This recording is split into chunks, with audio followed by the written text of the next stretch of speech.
Então, olá para todo mundo. Hoje é dia 26 de setembro, estamos na quarta e última live, no quarto e último evento que pretende apresentar os capítulos do livro da segunda edição. E comentar, e dar umas ideias, e perguntar e trocar ideias. Na primeira edição, a gente, em 2020, apresentou a ideia escrita em forma publicada, de alguma coisa publicada em termos de artigo, experimentada. Agora, na segunda edição, tentando melhorar os termos e argumentações. A ideia de hoje são os dois últimos capítulos, a unidade 7 e a unidade 8. Na unidade 7, nós ficamos devendo nos modelos os atrapalhadores do fluxo, os atrapalhadores do projeto são 5. Ver se eu consigo lembrar. São os desejos, são as paralisações, desejos de alguém, paralisações que alguém mandou, limitação de recursos que alguém pôs, limitação de espaços, eu acho, porque a física é assim, dois corpos não ocupam o mesmo lugar do espaço, ao mesmo tempo. E tem também a logística e os modelos de construção. Mas a gente não falou dos dois últimos, que é o uso de tags, que são elementos que ajudam a modelar. Já que a ferramenta não tem tudo o que você precisa criar jeitos e modelos para que aquela sua necessidade seja colocada. Então, hoje a gente deve falar de espaço, que é o tag, e não deve falar da logística, que demoraria muito tempo, e logística é processo, logística não é projetos. E na unidade 8, a proposta do livro é encerrar comentando que essa visão líquida aí retoma todo o discurso de algo dinâmico, algo não estático, com outros paradigmas. E aí nós entramos, só para lembrar, e eu vou passar isso depois com a apresentação numa ferramenta, você normalmente, quando é obra, não é um projeto de TI, não é um projeto de redimensionamento estrutural, organizacional, é um projeto mais de obra. É um fator interessante, é restritivo. Você tem um espaço azul, que é o espaço que você tem para trabalhar e deixar o trabalho. Todo trabalho agrega valor. Então, você tem uma área livre e um dinheiro zero. Você ganha um dinheiro e transforma o dinheiro em algo. Algo que eu estou chamando aqui a construção. Toda vez que você transforma o dinheiro ou transforma energia produtiva e matéria em alguma coisa, ela ocupa espaço do espaço que você tem. Então, dessa área azul, com certeza, cada vez que você trabalha e deixa um produto, se você quiser falar entregável, WBS, você vai ocupar um espaço que você tinha para trabalhar. A área azul é a área de manobras. E a área parda é a área de construção. Se você pensar direitinho, com o passar da construção, com o ciclo de vida do projeto chegando ao fim, toda a área fica menor, porque você usou parte da área. O planejamento, que não leva em conta a área na hora em que você monta o plano, pode correr o risco de, no futuro do projeto, no futuro do desenvolvimento, encontrar problemas de impossibilidade de cumprir o plano, visto que dois lugares não ocupam o mesmo lugar no espaço ao mesmo tempo. Então, o espaço é alguma coisa que nós deveríamos considerar, dependendo do projeto, se ele é construtivo, se ele é de erigir alguma coisa. Outro ponto que a gente chama atenção dos capítulos 7 e 8 é que o que você está vendo é o planejamento do CPM, aquele que fazia tudo ao mesmo tempo, no comecinho do tempo do projeto, ele agora ocupa um prazo de produção.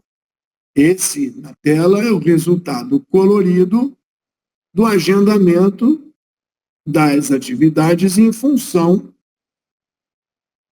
do planejamento lógico, que é, no nosso caso, tudo ao mesmo tempo, ou eventualmente uma ligada à outra, mas não todo mundo ligado entre si, com a aplicação das restrições. Então, como nós já vimos até então, o que você está vendo aí é todo o trabalho necessário, escopo, sendo produzido na forma de ações, tarefas, só que a data de início de cada tarefa ou atividade não é definida por um sequenciamento manual, e sim pelo estudo de uma avaliação de análise combinatória que busca atender simultaneamente todas as 5 restrições que eu comentei, através de modelos SSDs, que são os dispositivos de ajustes para que as restrições sejam apresentadas. Eu coloquei uma tarja verde e uma tarja vermelha no final. E lá no meio das duas tarjas existe um marco de término. Eu acredito que vocês consigam ver isso aí. Os vermelhos e azuis, que denotavam o caminho crítico, não tem uma sequência de ligações para você identificar. Os vermelhos e azuis são consequências de uma dita folga zero. E não se aplica mais porque a maneira de agendar não é aquela maneira de cálculo que cai, inclusive, em alguns exames de certificação, que é datado de 1950, 1960. O que eu queria mostrar é que essas duas faixas, verde e vermelha, vão ter algum significado que quem trabalha com obra já tem uma ideia, que não existe o dia exato, existe um momento muito próximo. Alguém diz que obra não se termina, se abandona. Mas nesse caso não é abandono, não. Nesse caso é que você marca na linha pontilhada, mas é conveniente, nós vamos comentar isso, que você deixe uma margem verde e uma margem vermelha. E na hora de assinar os seus compromissos, considere assinar dentro da margem vermelha, para que você tenha, não é 4 meses de lastro, para que você tenha um lastro que eu representei aqui nessa imagem de uma semana. Esse projeto ilustrativo tem 12 semanas, ou mais, 14, e eu tenho uma semana de lastro, que isso dá menos que 10% de prazo. Mas vamos lá, a figura colorida dá lugar a essa figura cinza. Essa figura cinza representa o resultado das 14 etapas de produção. Teve uma primeira etapa numa semana, uma segunda etapa na outra semana, mas nem todo mundo faz exatamente aquilo que você planejou. E no vídeo de 16 minutos, você pode ver que não fazendo tudo o que era para fazer, o plano da semana seguinte considera os resíduos e as coisas a fazer. Mas por conta dos resíduos, as coisas a fazer mudam de momento, na busca da manutenção daquele ponto que fica entre o verde e o vermelho. Se eu tivesse perseguindo um caminho rígido, talvez o resíduo forçosamente obrigasse a toda a carreira a andar para o futuro, desprezando a possibilidade de eu ganhar, otimizar, diminuir ociosidades, no nosso caso, do nosso projeto, sem a restrição lógica obrigatória totalmente arbitrária. Então, a cada medição, quando você vira o vídeo e pausar e anotar, você pode ver que esses gargalos que aparecem é a execução de uma coisa que deveria ser contínua, mas que a equipe de produção não deu conta, embora a programação do resíduo sempre fosse para o próximo plano.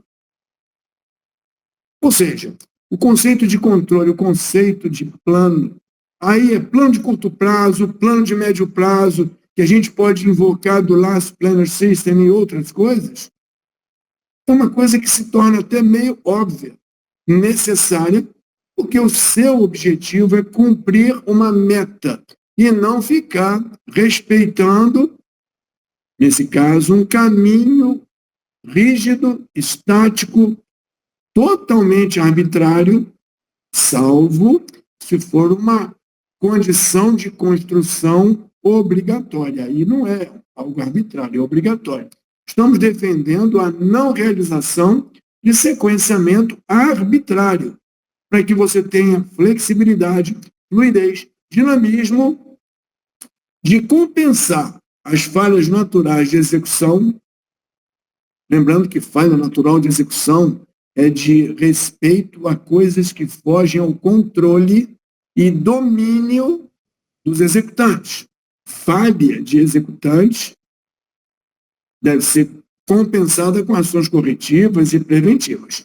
Mas vamos lá. Aqui, colorido, como todo mundo nasce feliz, bota para todo mundo ver, e aqui é o resultado de 16 avanços com 16 fracassos ou otimizações da turma de execução.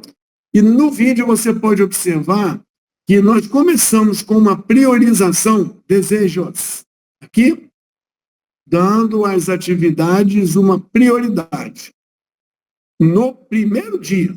E quando você chegar no último dia do nosso empreendimento, você vai ver que as prioridades foram totalmente alteradas, não por sua causa, pelo dinamismo dos envolvidos, pelos desejos, e cada alteração de prioridade teve um impacto.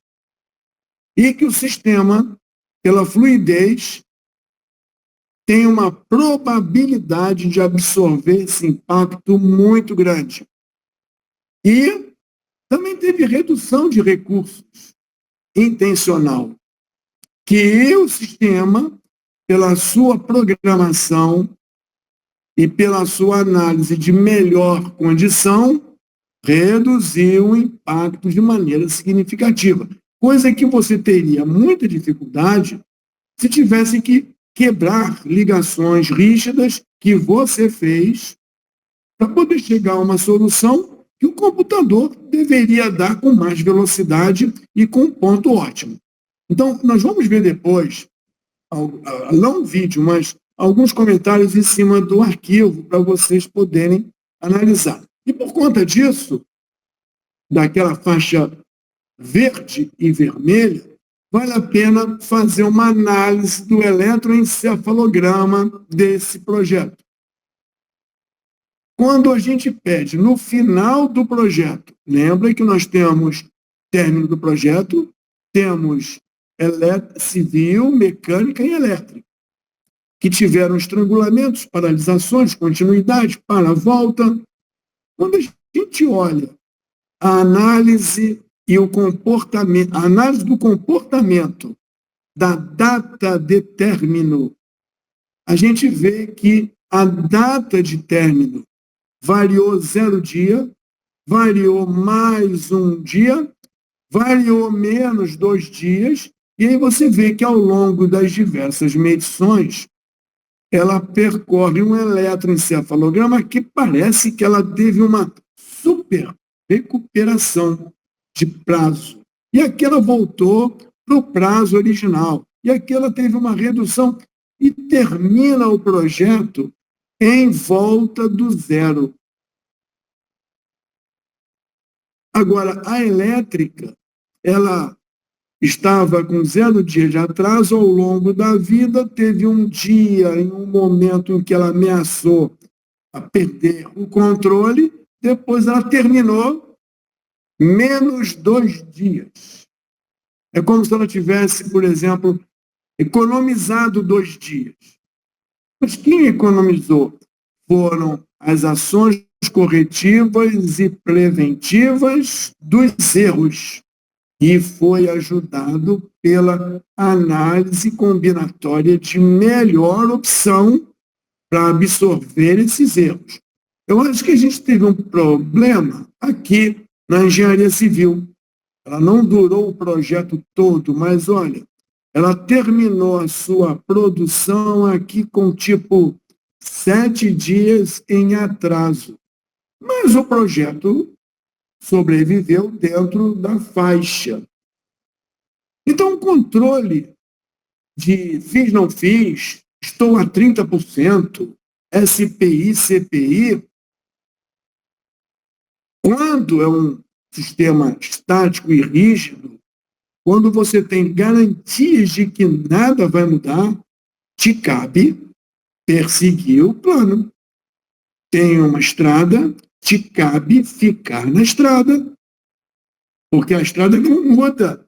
É essa a condição. Mas quando alaga e você tem que sair da estrada e pegar uma variante, e a variante caiu e você tem que pegar uma trilha e volta para a estrada, não é um projeto estático, não é um caminho garantidamente estático ou firme. É um caminho que tem uma série de variações. Então, nesse caso, o controle, a ponto das medições, cada guinada é uma medição. O controle dessa maneira te permite ver através do chat control, que é uma ferramenta de qualidade. O controle é bem diferente do planejamento. Planejamento é uma ideia, uma criatividade só. O controle é algo chato. O controle é um processo contínuo e repetitivo. São coisas totalmente diferentes, embora nem todos encarem assim. A equipe de planejamento tem um perfil completamente diferente da equipe de controle. Voltando para controle, que é um processo contínuo, repetitivo e muito chato, ferramentas de controle de processo. Chart Control é uma ferramenta de controle e processo tem qualidade. Tem técnicos que avaliam se a coisa está sendo bem conduzida. E o Chart Control, repito pela 4ª vez, é uma ferramenta de qualidade que diz que os pontos que estão acima da meta devem ser iguais aos pontos que estão embaixo da meta, o que mostra uma flutuação em torno da meta. Aqui, no projeto, nós tivemos uma flutuação em torno do 0,6. É uma anomalia significativa.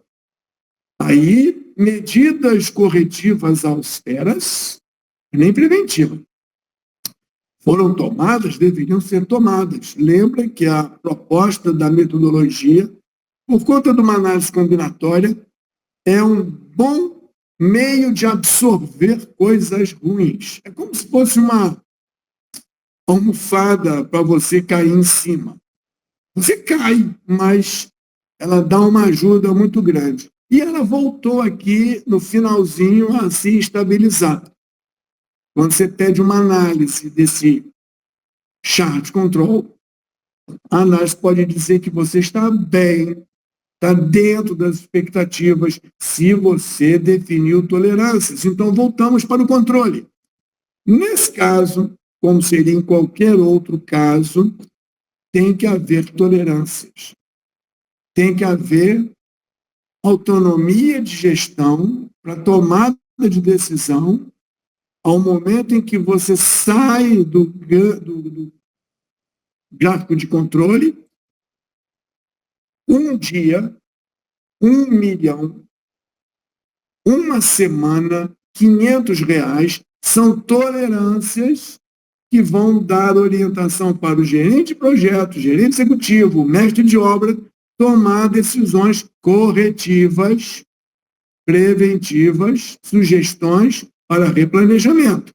Nesse caso aqui, esse tipo de visualização daria de imediato sinal de que medidas austeras precisam ser tomadas agora, não sei se é corretiva, preventiva ou explosiva, para que você volte para a meta zero. Você não vai conseguir dar um pulo para zero. Talvez você tenha que ir subindo, subindo e se adequando. O impacto foi grande, mas nós temos tempo para resolver isso. Então, o entendimento do controle tradicional, que já deveria ser de consciência daqueles que fazem o planejamento tradicional, que é o CPM, é um processo rotineiro repetitivo que demanda atitudes corretivas preventivas. Isso é notório. E os controles são controles de processo. Quando a gente desenvolve indicadores de controle, ou desenvolve não, quando a gente herda indicadores de controle que são plenamente aceitáveis e eficientes e eficazes de 1957, aplicando uma metodologia totalmente distorcida por conta de tentativa de inclusão de restrições, com inclusão de ligações lógicas arbitrárias, tirar e colocar ligações além dos processos maliciosos de alterar atividades para melhorar indicadores, não traz a realidade da vida do projeto.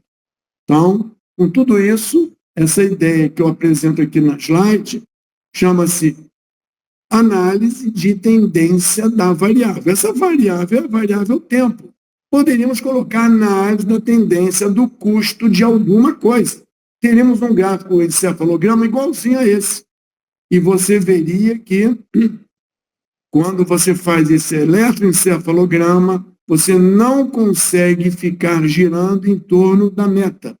Você consegue ficar girando em torno de uma reta que se afasta da meta.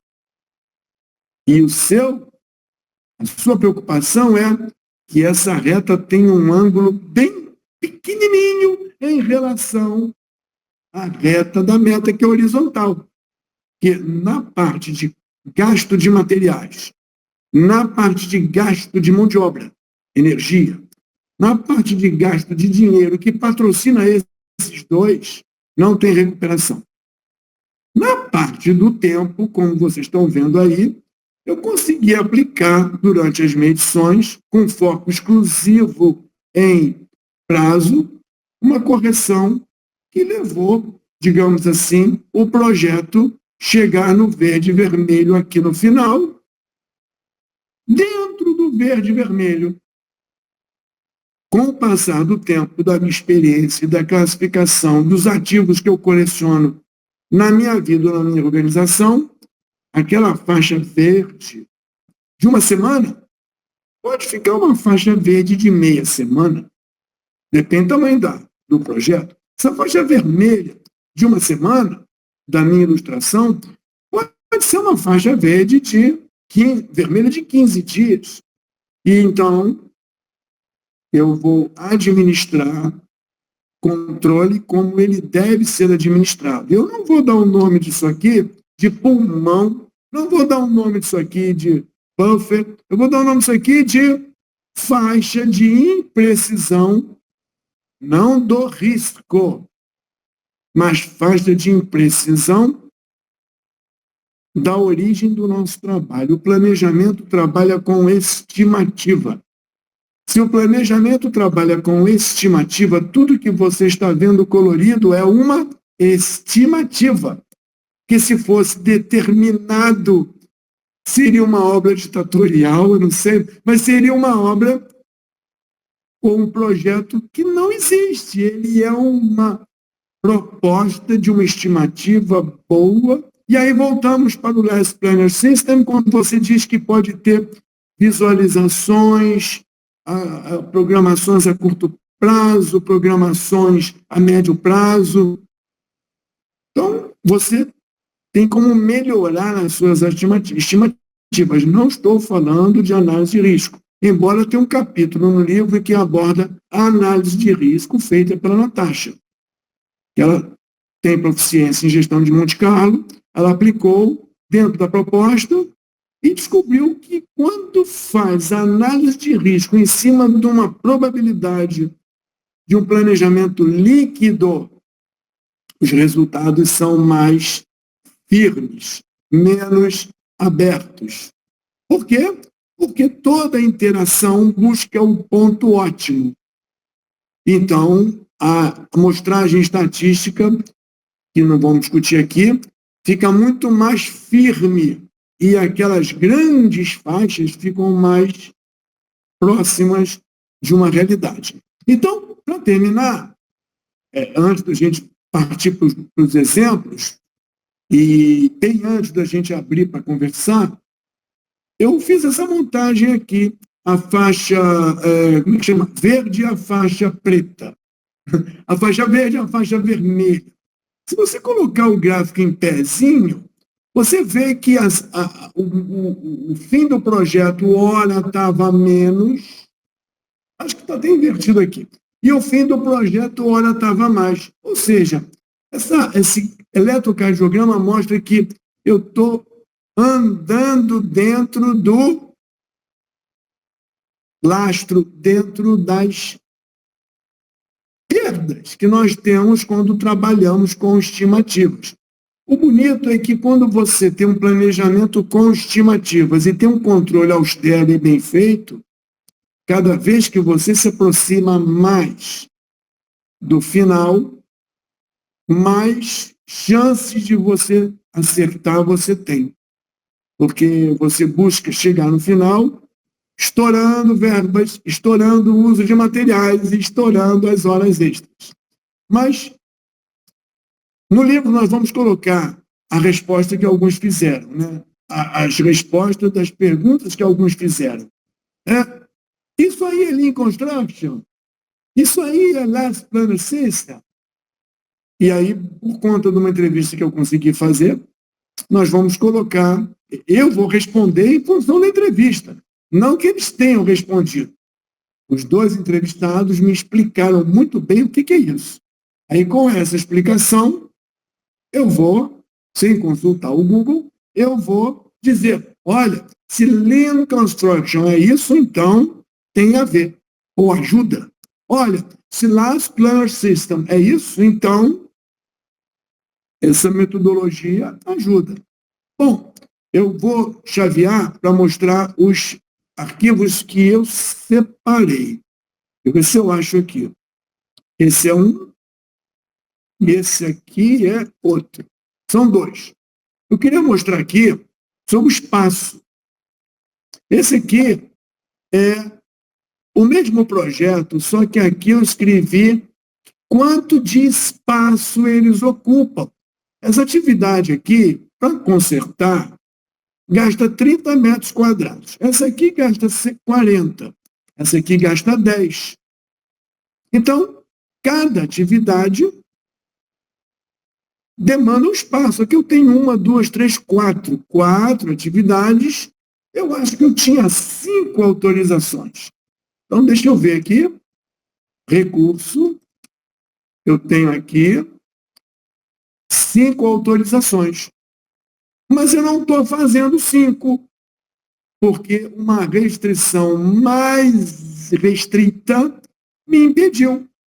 Se eu programar 5, é mentira, não vai acontecer.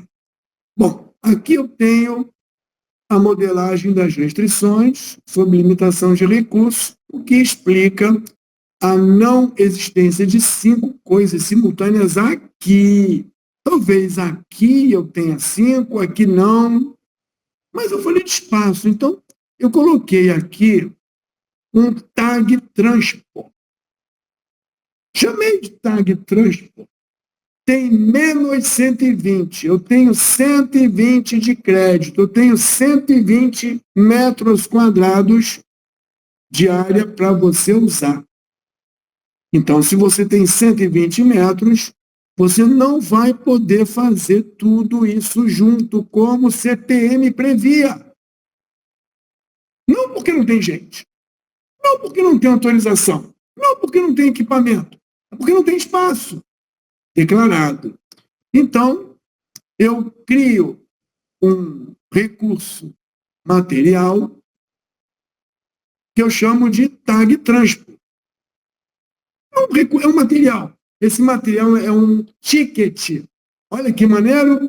Esse material é um ticket que te dá direito ao espaço. É que nem um ticket de estacionamento. Só que aqui eu tenho 120 tickets e aqui eu uso 30. Eu vou pedir dos 120 e peço 30. Se eu peço 30, sobrou 90. Aí alguém pede 40, sobrou 50. Aí alguém pede 10, sobrou 40. Alguém pede 20, eu já perdi a conta. Ou seja, vão acabar os tickets. Mas eu prometo que quando acabar a atividade, eu devolvo os tickets. Aí o próximo pedinte, e eu só coloquei restrição de espaço na civil, tá? Dava muito trabalho colocar em tudo. Então, quando esses aqui terminarem, vão devolver o ticket. E aí, os outros da civil poderão pegar o ticket. Vamos dar uma olhada aqui? Cada atividade tem uma modelagem associada a um marco. Porque a atividade, dá uma olhada aqui, olha com cuidado aqui. Cada atividade pega 30 no começo, não durante. Ela pega 30 no começo e trava o espaço só para ela. E o marco de controle devolve os 30 para o dono do espaço, liberando para quem quiser usar. Meu Deus, liberou para quem quer usar, então por que o outro não usou? Porque talvez haja uma outra restrição de mão de obra, de prioridade, alguma restrição. Mas de espaço não tem problema. Com essa modelagem, e eu vou esconder os marcos que devolvem. Como é que eu faço para esconder? Acho que é aqui. Com essa modelagem, eu consigo dizer que eu considero o espaço como uma restrição. E daí eu vou fazer uma simulação. Eu gravei a linha de base para que vocês possam ver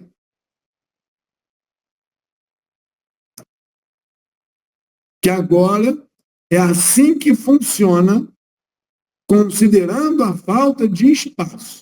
Agora é assim que funciona se eu não considerar a falta de espaço. Ou seja, uma restrição vai sumir. Não adiantou nada. Não é o espaço que é problema na minha vida. Então, eu vou criar um problema de espaço aqui. Eu vou dizer que a gente só tem 80 metros quadrados. Eu reduzi o espaço. Eu quero criar um problema para vocês verem que espaço é um problema. Até então não era. Eu tinha outras restrições. Mas agora eu vou dizer que considere 80 metros. Será que vai dar a mesma disposição de tempo de conclusão do dia X? Deu. Olha que bacana. O algoritmo pesquisou, fez tudo que é combinação para atender a tudo que é restrição, inclusive o espaço. Olha a civil. A civil se deslocou em função do espaço, atrapalhando os outros que não tinham tanta prioridade assim, respeitando a falta de gente. Imagina você tentar fazer isso quando alguém diz que você não tem mais 120. Levou mais ou menos uns 15 segundos para você arrumar isso aí. Aí na semana que vem, depois que você fez isso, alguém diz, olha, você trabalhou, mas agora eu só tive que ceder espaço para outro empreendimento, eu só tenho 60 metros quadrados até o fim do projeto. Tá bom, vou virar à noite, quebrando todos os links lógicos e todas as coisas que eu imaginei, buscando a melhor alternativa, respeitando falta de gente e falta de dinheiro. 15 horas depois, eu continuo atendendo. Não, eu antecipei. Eu não sei como, mas a solução que eu já tinha construído, agora ele consegue fazer com menos tempo. Eu não simulei, não, mas 120 sobrava espaço. 80 sobrava espaço. 60 sobrou espaço, eu continuo fazendo e me parece que eu faço a análise combinatória de todas as restrições, chegou a essa conclusão. Esse computador não está bom. Então tá bom, faz uma coisa melhor do que esse resultado, porque lembra, quando você procurar aqui espaços, esse mapa aqui mostra. Eu vou voltar para o original, tá? Eram 120 metros quadrados, né? 120 metros quadrados que não fazia cosquinha porque haviam restrições maiores. Aqui embaixo você tem um espaço, 60 metros quadrados. Não, agora vai ser 120. Ele não vai deixar consumir mais espaço do que 120, agora é 60. Isso aqui é um gráfico de distribuição de gente. E eu tenho aqui o histograma de gentes. Está acumulado para ficar mais econômico, né? Aqui eu tenho o consumo de materiais elétricos e aqui eu tenho dinheiro. Olha aqui, 120 metros quadrados usados aqui, um monte de metro quadrado ocioso. Será que eu posso alugar? Bom, isso é outro assunto. E o dinheiro está positivo o tempo todo. Ou seja, eu estou compatibilizando espaço, mão de obra, energia produtiva, materiais, consumo, matéria, e o que paga isso tudo, e eu estou fazendo o trabalho dentro do prazo meio que original. E se alguém disser, olha, tem um risco da gente ter que ceder o espaço, vamos ficar só com a metade do espaço, o que vai acontecer? Imagina você ter que fazer isso na mão. Então, a liquidez, retirando tudo que é ligação rígida, deixa você trabalhar com mais tranquilidade. Deixa eu ver o que deu. Aqui. 60 metros quadrados, um espaço mais homogeneamente utilizado. Vejo aqui nenhuma sobrecarga de força produtiva, material respeita as quantidades compradas e fornecidas, o dinheiro continua azul, e aqui eu tenho 3 dias a menos. Quer dizer, o cara me traz um problema pior, eu tenho 3 dias a menos. Vou inventar. Se eu tenho esse espaço disponível, dá uma olhada aqui. Eu quero botar 50 metros quadrados para ver se eu gasto menos dinheiro com aluguel de espaço e galpão e faço a mesma coisa no mesmo tempo. Era 120. Vamos ver se eu consigo manter todo mundo bem. Todas as restrições atendidas e meu prazo contratual continua. Olha só, mais e melhor utilização do espaço, não tenho sobrecarga das criaturas, embora me pareça uma ociosidade maior. Aí vem o Lean, e eu vejo o consumo dos materiais adequados ao fornecimento e fluxo de caixa sempre azul. E eu estou com 3 dias de antecipação. Quer dizer, o espaço não é problema. E eu estava pensando em tomar 120 metros quadrados. Planejamento é isso.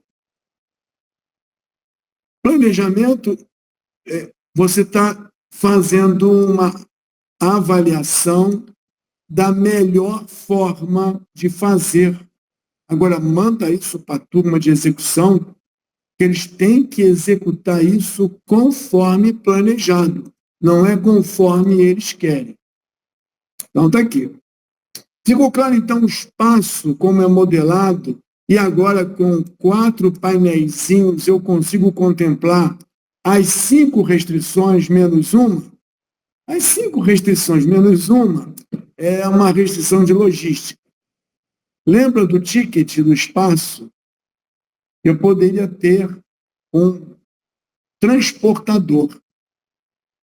E para eu usar um transportador que leva, eu só posso programar uma nova leva quando ele voltar. Então, é questão de logística. Não vou entrar nesse detalhe que levaria bastante tempo. Mas eu acredito que deu para ver que eu não estou fazendo nenhum trabalho extra, eu só estou fazendo todo o trabalho possível ao mesmo tempo. Está aqui. Todo o trabalho possível ao mesmo tempo, porque é possível fazer. Só que algumas criaturas não me deixam fazer. Por outro lado, eu tenho uma força de mão de obra que eu não tenho. Eu preciso de 340 metros quadrados. E eu tenho que... Não tenho, eu não tenho isso. Aí as restrições vão sendo incluídas, modeladas, e eu chego a um ponto de apresentar um planejamento sem criar nenhuma ligação lógica arbitrária, porque pensa, se eu sei que não tem espaço, eu faço primeiro esse, depois esse, depois esse. Eu não vou fazer isso. Porque eu não sei se essa é a melhor maneira de análise combinatória para chegar para isso que tem um computador. Quando não tinha, não restava alternativa a não ser uma equipe de 15 pessoas fazendo isso, enquanto uma calcula as coisas que podem não acontecer. Ou no meio do caminho você alugar espaço. E para terminar, eu queria mostrar esse aqui, senão passa muito da hora. Isso aqui é o plano concluído, quer dizer, é concluído, mas o original não é esse. Cadê o original? Deixa eu ver se eu consigo achar aqui. As barrinhas cinzas são original. Se você não gosta do cinza porque você não enxerga e nem eu vou tentar mudar a cor. Aqui, vou botar uma cor legal, uma cor rosa aqui. Pronto. Pronto. Agora você vê com nitidez o que foi programado que não serve para nada. A linha de base não serve para nada, a não ser para mostrar para o chefe, porque o que importa é você fazer o que tem que ser feito. Perseguir a meta que tem que ser cumprida por questão contratual. E nessa fluidez, nessa muvuca de variação, se você olhar o vídeo de 16 minutos, você vai ver que mudaram as prioridades, não fizeram as coisas direito, não cumpriram com a produtividade. O Murilo, mais uma vez, emprestou equipamento para outro, diminuindo o equipamento disponível, depois ele pegou de volta. Aparece isso. Mas, no fim, deu tudo certo, porque aqui parece que teve um ganho de tempo aqui, se você olhar aqui com cuidado, conseguimos concluir, por um motivo qualquer, as estimativas foram talvez um pouco conservadoras, e durante o desenvolvimento você vai ver que eles conseguiram andar mais rápido em alguns momentos, e atrasaram em outros. E se não é uma análise combinatória com processo de convergência para dar acomodação a todo mundo, lembrando que é a acomodação de todo mundo, respeitando restrições. Imagina um copo que dentro dele tem uma pedra, e bota outra pedra, e tira a pedra. O líquido tem que se virar para ocupar aquele espaço. E não ficar torto porque tem uma pedra. Então, é um conceito diferente. E, olha, nós estamos usando CPM, com um pequeno probleminha chamado restrições. O nosso gráfico de eletroencefalograma, eu acho que é esse aqui, não sei. Acho que é esse aqui. Olha aqui. eu fiz de tempo. Só para ilustrar rapidinho, eu vou pegar o parâmetro dinheiro. Dinheiro é aqui, dinheiro, custo. Como ficou o custo ao longo da vida desse projeto? Custo da construção. Eu podia pedir o custo da administração. Eu podia pegar o custo do projeto. Eu vou pegar da construção, que é o objeto direto. Só que aqui não, né? Deixa eu ver. Não, errei. Aqui. Eu quero o gráfico de tendências do custo. Cadê custo? Custo é aqui. Custo. Tira o tempo. E vou ver. Eu quero o valor ou quero a variação da minha oferta inicial? Pegar o valor. O prazo aqui é em relação à base. Não, eu quero o valor em dinheiro para todo mundo ver. Olha só, começou com problema zero, problema zero, problema zero, problema zero. De repente, subiu para 11 mil. Deixa eu ver se aqui é o valor ou é a alteração, ou variação. Deixa eu ver. Variação, peguei errado. Peguei errado. É a variação. Não tinha problema nenhum de grana. Ficou mais caro 11 mil. Ficou mais caro 11 mil. Ficou mais caro 11 mil. E morremos mais caro 11 mil. E na administração, como é que foi a vida do dinheiro? Não tem. Por que não tem? Porque eu não botei nenhum dinheiro aqui. Como é que foi da elétrica? Problema de variação do dinheiro da elétrica. Porque eu estou fazendo isso no final do projeto, não é uma coisa boa. Eu tinha que fazer isso durante o projeto. Essa análise tem que ser feita durante. Por que durante? Olha que maneiro. A elétrica estava com 0,000 e começou a ficar mais econômica. Eu não sei porque tem centavos aqui, mas está mais econômica. Foi um exemplo bem rápido, não sei se as coisas estão bem. Mas imagina que eu pegasse no meio do projeto, no meio da vida do projeto, Alt Print Screen, imagina que eu pego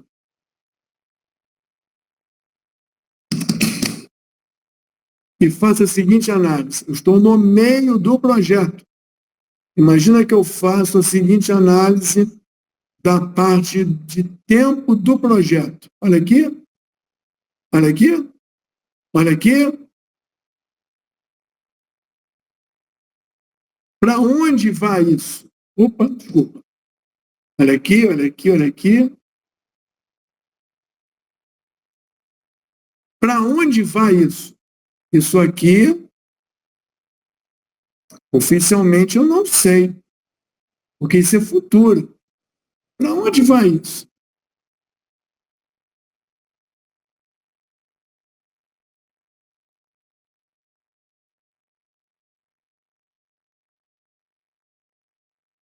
Vou projetar.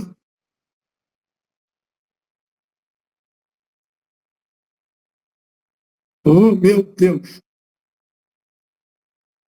Estou projetando. Projetando. Aqui, estou projetando.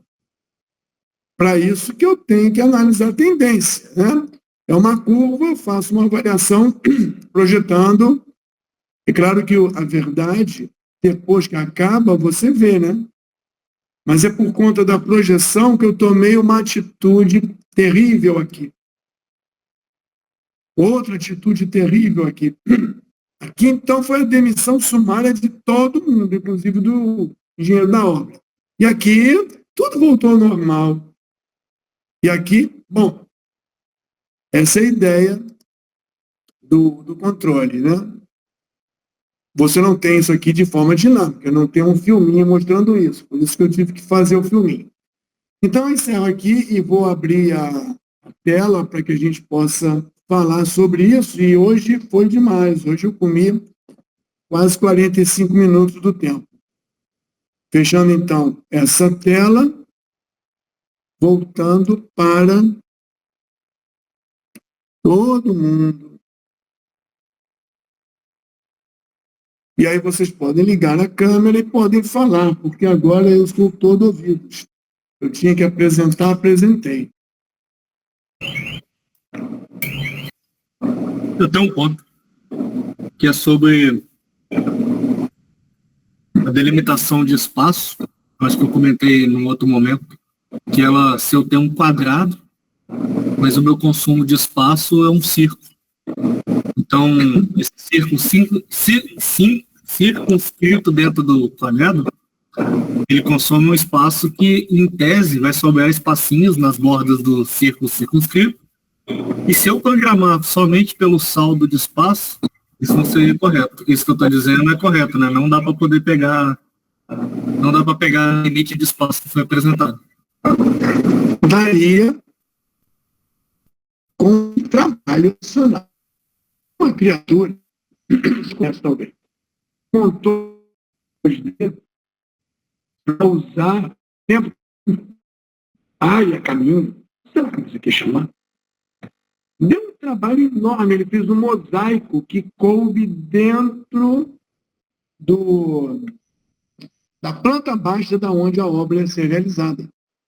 E por aquele método de apresentar a evolução numa área que vai se pintando de fiz, não fiz, estou fazendo, ele conseguiu fazer um mapa de espaços que ficou parecidão com a planta baixa da obra, que era bem irregular, não era um quadrado nem um círculo.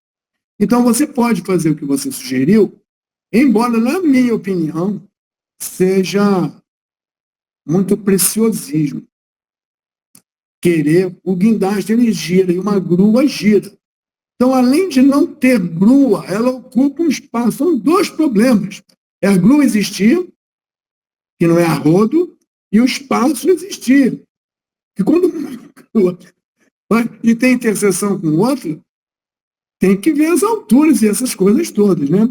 Mas dá para fazer. E aí você não pode, como gestor, fazer a modelagem, fazer a ferramenta, ir no campo, tirar a fotografia, fazer o relatório, fazer relatório econômico, fazer... Não dá, você tem que ter uma equipe. Ainda não temos uma ferramenta que faça, inclusive, café. Mas alguém quer falar alguma coisa? Mariano tá aí? Ele só botou a presença dele. Eu acho que ele está virtual. Tô sim. Tô complicado, mas estou aqui, escutando sim.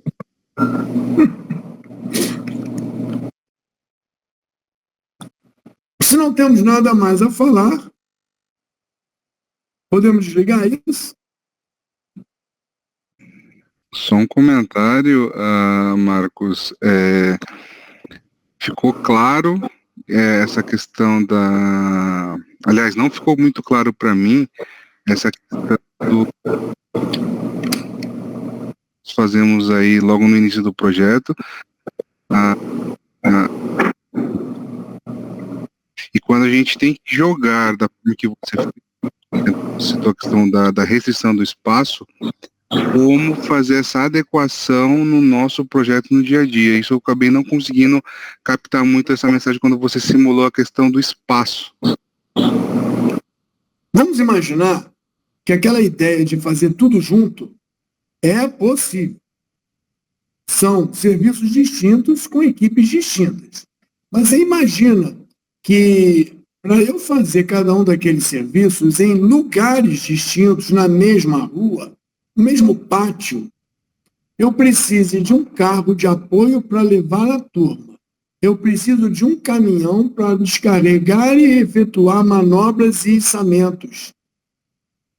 Então, o que te parece caber, pode não caber, porque eu posso trabalhar com uma equipe lançando uma linha aqui e uma outra equipe lançando no outro lado da rua e tem que transitar carros. É um exemplo bem primário.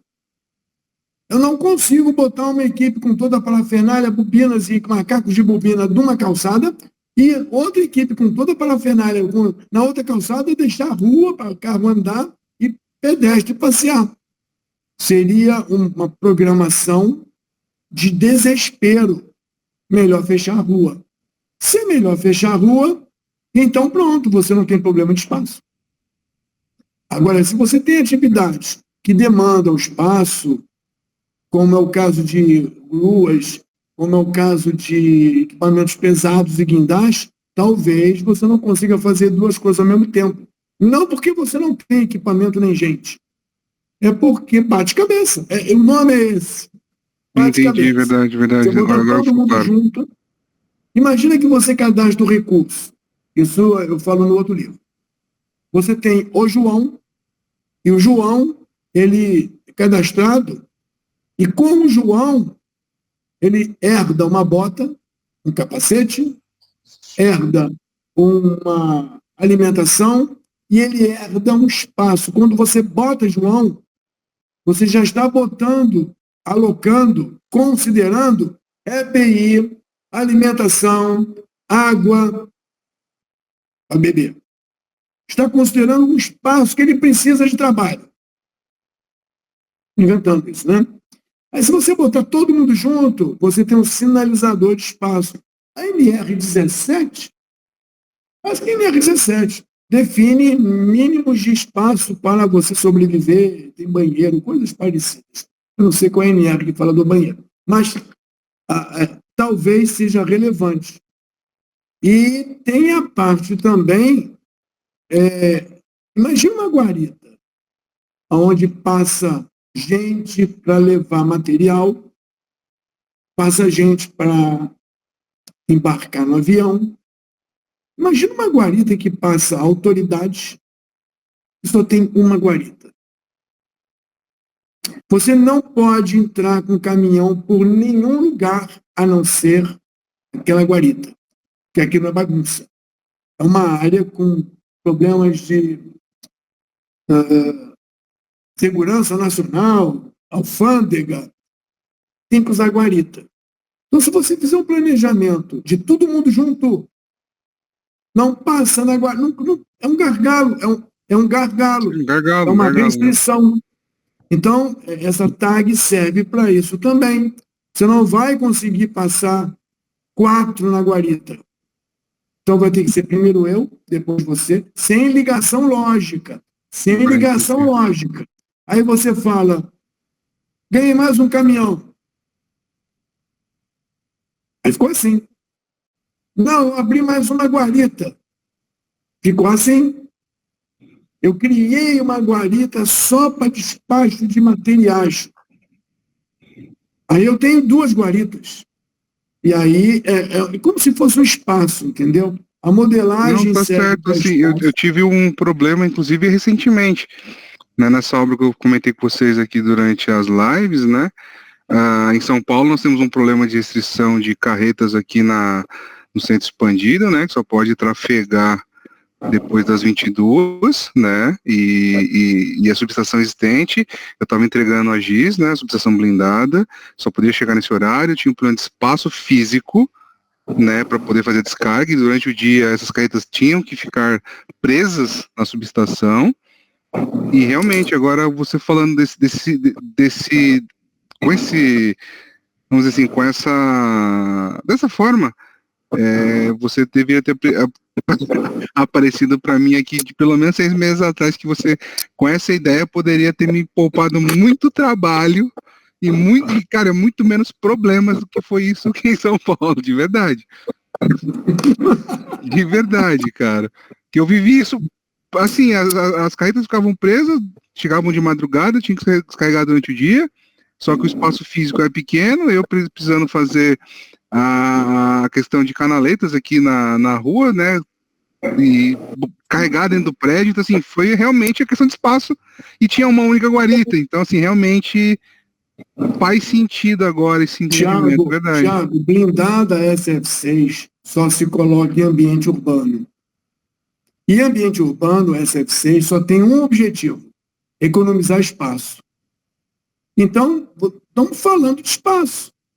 Você consegue fazer 3 descarregamentos das caixas da blindada SF6? Não.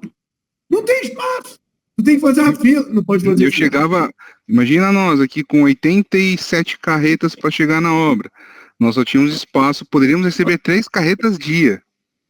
E a equipe parada, querendo fazer a montagem. Então, assim, mas a diferença, Thiago, a diferença está quando você apresenta esse plano, que é matemática, apresenta esse plano, e alguém diz, que isso? 8 semanas? Aí você fala assim, me dá uma janela de tempo, porque não deixa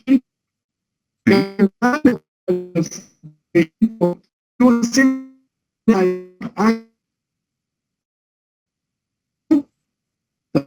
Tá cortando aqui para mim. mostro, aí um cara responsável pela restrição dirá, vai de 8 até as 2 da manhã, eu vou parar o trânsito, vou desviar. Está entendendo o que eu estou dizendo? Mas quando você não tem instrumentos de demonstração, eu acho que dá. Não, não eu acho que dá. Eu sou mais que você e digo que não acho que dá. Eu sou o chefe. Então, quando a gente trabalhou com isso, trabalhamos com a restrição num projeto onde tinha que liberar dinheiro. E como quem liberava o dinheiro não liberava dinheiro por regra, quando ele viu que ele não liberando atrasava em meio ano a obra, ele disse, então vou liberar. Ele tinha o poder de liberar ou não liberar, mas a regra era não libera. Quando ele viu que ele era o causador de 6 meses de atraso, e quando ele disse que podia liberar mais um pouquinho, nós mudamos o valor e tudo apareceu. Tudo apareceu, não dá. Eu libero mais um pouquinho, aí tudo apareceu. E nem a gente fez agora aí com o espaço, né? Sim. Reduzindo, descobrimos que o problema não é espaço. A gente estava alugando 120 metros quadrados à toa. Alugando 120 metros. A gente pode não alugar tanto espaço. Ah, mas é que o encarregado pediu. Matemática. Você viu o gráfico, o histograma? Sim. Você pode até, em vez de 60, contratar 80. Que aí fica uma folguinha, você não vai também notar. Certo? Então, o planejamento líquido que eu fico defendendo não é para você jogar fora o CPM. É para você usar o CPM, sim, mas só com ligações obrigatórias, do tipo... Da maneira certa. Eu descarrego a caixa, depois eu abro a caixa, depois eu levo os equipamentos para a sala, depois a turma monta do fundo para cá. Isso não tem jeito. Eu não posso fazer tudo muito junto. Transportar a caixa enquanto eu monto, não. Agora, 40 caixas, eu trago as 40 ao mesmo tempo, que é possível. Agora, não tem espaço, aí tu bota espaço, aí tudo anda. Não tem guindaste, aí tudo anda. De noite não pode, aí tudo... Mas você pode fisicamente levar 40 caixas. Você não pode fisicamente montar e descarregar. Não dá. Primeiro tem que descarregar para depois montar. Isso não tem jeito. Então, essa ligação lógica tem que existir. Não, sim, agora está claro. Tá olhando demais. O que houve?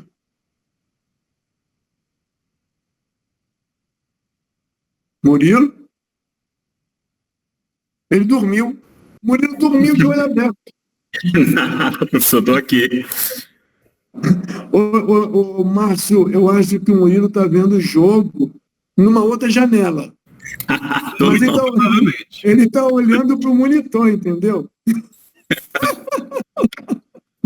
Bom, então, você viu que você não é obrigado a modelar o espaço, Thiago. Mas o Thiago mostrou um caso, eu já montei aqui no Rio. Você é onde, Thiago? De que estado? São Paulo. De 1980 até 1987, eu montei umas 8 subestações das FCs aqui no Rio. E já tinha uma em São Paulo, da Alstom. Então, eu montei da Siemens, da Alstom, da BB, várias aqui. E olha, o problema que eu tinha, eu não, todo mundo, né? Até a Civil, porque a Civil tinha que construir um prédio num espaço que não dava para nada. Bom, então, já tinha eu problema de espaço. E quando o pessoal da seção de cabos resolveu fazer um buraco na frente do prédio para fazer a caixa de emenda de cabo, nada mais entra no lugar. Caos Ou total. seja, eu tive que... qual a prioridade? Primeiro, entrar com equipamento para depois fazer buraco. Se tivesse isso, é claro que a gente pensa, né? Então a gente não precisou de uma ferramenta, né? A gente pensou e eu bloqueei o buraco do cara, não deixei fazer buraco. Era outro setor, e tem envolvimentos políticos, etc. E tinha a prefeitura envolvida, né? Porque é no meio da rua. Bom, então Murilo e Mariano, já que o Márcio falou e o Tiago falou, vocês não têm nada a dizer, a gente pode encerrar isso? Pode. Tá tudo certo. Eu não disse que o Mariano... Professor, queria só fazer um adendo que eu queria... Só que no caso do Tiago, infelizmente eu teria que conhecer bem antes, não teria como. Mas teve uma obra de um shopping que eu participei recentemente, que seria bem interessante se eu conhecesse já, se eu tivesse acesso ao Spider e tivesse acesso a essa questão das prioridades e tudo, porque tudo eu acabei fazendo por ligações arbitrárias. Normal. Tinham várias entregas que tinham que ser feitas ao longo do shopping e as prioridades iam mudando. Se eu conhecesse isso e tivesse acesso ao Spider, teria sido muito mais fácil, porque toda hora tira a ligação, bota a ligação. Você podia fazer com o Project. Talvez você não... Dá, tranquilo. Tranquilamente, Murilo.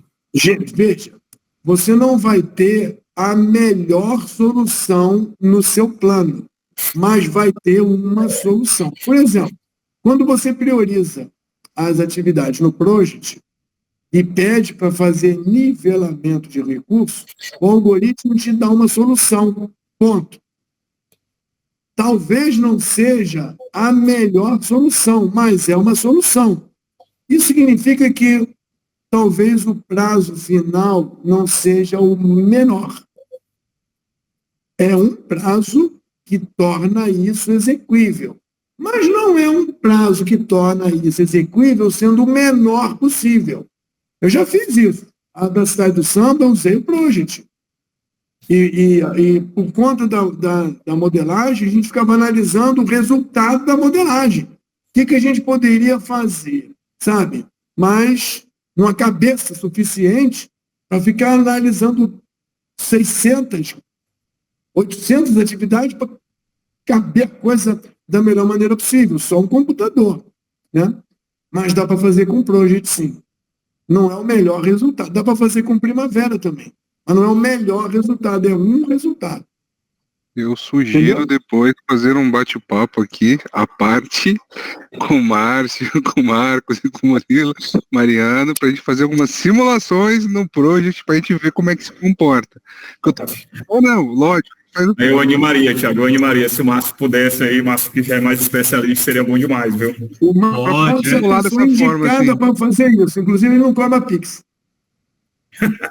É lindo, tá? Tipo, o Project, realmente, igual o Marco falou, eu já trabalho há alguns anos com recursos de Project, já passei aperto por fazer o planejamento arbitrário de ter que derrubar a rede de um cronograma de 2.000 linhas de uma parada e ter que reconstruir tudo, isso é infernal e eu não recomendo para ninguém. E depois que eu entendi que trabalhar com recurso, seguindo a lógica do que o Marco publica no livro, bota CPM só para o que é CPM e o resto administra no recurso, no meio medieval e arcaico, nem perto da solução do Spider em termos de agendamento, mas eu já cheguei a usar bastante recurso. Mas assim, é igual o Marco falou, é uma solução, você requer muito tutano, brincando ali de definir prioridades e a cada nova atualização ter que revisar aquilo tudo e trocar e fazer os apontamentos, e o Project você começa a ver como que ele falha. Os apontamentos é a pior parte. Ele tem todo o sistema muito bonitinho, para você fazer todo o apontamento. Só que aí começam os defeitos a aparecer. Você começa a tentar lançar o real, não distribui correto, começa, na hora de fazer o reagendamento, você tem que ignorar alguns recursos, assim. Tem uma coisa interessante. Tem uma coisa interessante. Você arruma os desejos, muda os desejos pela revisão das prioridades. O que é mais prioritário no Project ganha 1.000. Mas o 1.000 não pode O 1000 não pode porque o 1000 trava. Tem que ser 999. O 1000 trava. Mas o meu projeto, minha parte, minha sessão, tem 1004 atividades. O Project não vai ajudar, porque ele só prioriza 1000. Então, se for 1000 e 1000, tá legal, mas se for 1990... Será um grande problema. Tá? Então, o Primavera também tem limite do número de prioridades. O Spider, claro, também tem limite. Eu acho que é 3.425 bilhões, alguma coisa assim. Mas todo mundo tem um limite. Todo mundo. Mas os meus projetos, ou os projetos que eu já vi, não passaram de 3 bilhões, não. Eu acho que no máximo tinha 3 bilhões e 50 milhões de atividades. Então dava para usar. Eu já consegui gastar 600 do Project, mas era assim, ó, recurso, vamos falar obra civil e recurso repetido, né? Então é equipes compostas, não é o recurso unicamente adicionado assim. E aí, prioridade, primeiro caminho crítico, segundo atividade com menos folga, depois atividade com menos folga versão 2, e aí o resto... Tem uma coisa que eu não comentei, que não faz parte da filosofia, mas quando você tem limitação de recursos, existe um dispositivo que você pode usar que resolve e melhora o Lean. Lembra do Lean, que o pessoal gosta? Que melhora o Lean. Ao invés de você botar o recurso pedreiro, 5, ajudante, 10, eletricista, 8, ajudante de eletricista, 10, em vez de você escrever isso, você escreve assim: palpa toda a obra. E cadastra no palpa toda a obra, todo mundo, inclusive o Márcio. A hora em que você alocar, você não aloca pedreiro. Você não aloca ajudante, você coloca palpa toda a obra. Porque para carregar tijolo, até o Márcio resolve. Então, quando você faz isso, o computador procura quem está de bobeira e joga para trabalhar com o pedreiro. Então, aquele limite de recursos só funciona no sindicato, porque na obra ou no projeto todo mundo vai trabalhar. Eu fiz isso uma vez, a pessoa não gostou não, assim, mas eu cadastrei um recurso assim, não é para toda obra, eu cadastrei um recurso genérico, dei um nome genérico. E quando precisava de alguém, esse genérico tinha capacidade de resolver. E ele entrava para compor equipe. E ele era chamado para ajudar eletricista, ajudar montador, ajudar isso, apontar isso. Ele sabia fazer isso. Era orientado, né? Então, nunca faltava. O nível de ociosidade zerava quase. E o Márcio ficava varrendo o chão, porque nós temos que varrer.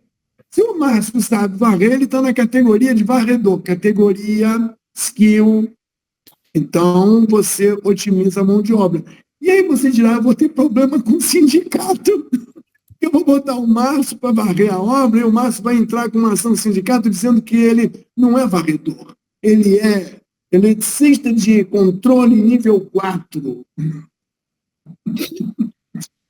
Mas como o salário é menor, então tudo bem, não vai ter que pagar nada para o Márcio, só vai ter que mandar ele embora. Bom, além disso, o Murilo, Mariana, alguma coisa? Podemos encerrar? Podemos encerrar. Então vamos dar tchau, eu vou publicar só a parte da 7 e 8. E eu acho que a gente conseguiu passar para vocês em 4 dias o que é a proposta do tal planejamento líquido, que é um planejamento óbvio, é o CPM, mas que as pessoas insistem em botar problema. Aí a gente modela os problemas com o nome e o telefone de quem deu o problema. Ele apresenta o resultado e você diz, está aí o resultado. Se alguém disser que está muito comprido, eu pego o nome e o telefone. Se alguém disser que está muito ocioso, você pega o nome e o telefone. Se alguém disser que não tem isso ou aquilo, você pega o nome e o telefone. E aí tudo se resolve. Porque você não é o responsável por isso. Você é o responsável de fazer um planejamento execuível. Não um planejamento CPM cheio de coisinha. Vai que você esquece que não tem, esqueceu de botar uma ligação. Tá bom? Tchau, pessoal. No dia, na segunda-feira, deixa eu anotar aqui. Na segunda-feira é o lançamento do livro. Formal, né? Então a gente tem participando sempre o Márcio Esperandio, o Lucindo, que hoje não pôde vir, tem o Mariano, o Murilo veio sempre, e o Tiago. O Tiago faltou algum dia? Só uma que eu cheguei atrasado, professor. Teve um dia, a segunda não conseguiu participar. Ele fica falando professor o tempo todo. Então, olha só, para essa galera, eu vou fornecer uma cópia do livro final, né? Quando ele ficar redondinho. O livro vai ser vendido por $150. Se o pessoal não quiser comprar, não tem problema não compra, tá? Então, vai ser... E o livro anterior vai ser colocado livre para baixar. O livro anterior, a primeira edição. Daqui a um tempo ele fica livre para baixar e você, se alguém quiser, compra a segunda edição. Não sei se vai ser tão interessante comprar a segunda edição. Fica com a primeira, entendeu? Valeu? Então, tchau. Valeu. Obrigado. Tchau. Valeu, gente.